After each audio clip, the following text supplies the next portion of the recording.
पिहूने सांगितलं वसुंधराचं सत्य सगळ्यांसमोर। नमस्कार मंडळी, लग्नानंतर होईल प्रेम या मालिकेच्या पुढील भागात आपल्याला पाहायला मिळतंय की काल आपण बघितलं होतं पार्थ आणि काव्याचं न्यू लुक। काव्या भाकरी करतीये आणि पार्थ तिच्याकडे बघतोय। इकडे नंदिनी एक ठोस पुरावा सादर करणार आहे सगळ्यांसमोर। त्या अगोदर आपल्या चॅनलला आता सबस्क्राइब करा आणि नोटिफिकेशन बेल ऑन करा। त्यानंतर नंदिनी पिहूला जाऊन घेऊन येते आणि सगळ्यांसमोर म्हणते की सॉरी बाळा, मला या सगळ्यात तुला ओढावं लागतंय। त्यानंतर पिहूला म्हणते की तू घाबरू नकोस, खरं खरं काय आहे ते सांग।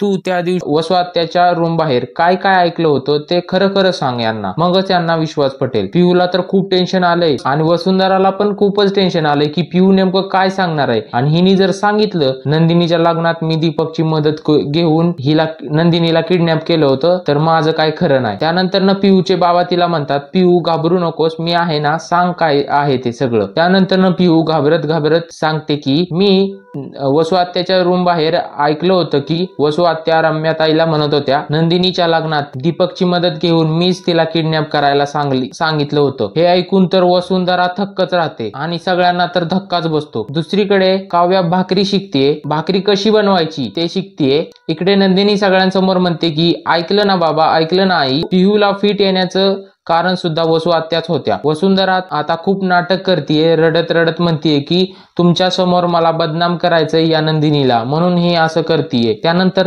रम्या पिहूवर आरोप करते, म्हणते पिहू खोटं बोलतीये म्हणून आणि वसुंधराला वाचवण्याचा प्रयत्न करते, पण नंदिनी हे होऊ देत नाही। इकडे आपल्याला पाहायला मिळतंय की रोमॅन्टिक असं वातावरण झालंय। काव्या स्वयंपाक करतीये आणि पार्थ तिच्या जवळ बसलाय। त्यानंतर इकडे घरी नंदिनी वसुंधराला म्हणते की मला किडनॅप करणाऱ्या वसुआत्याच होत्या, हा पुरावा मी पुढच्या 24 तासात सगळ्यांसमोर आणेल।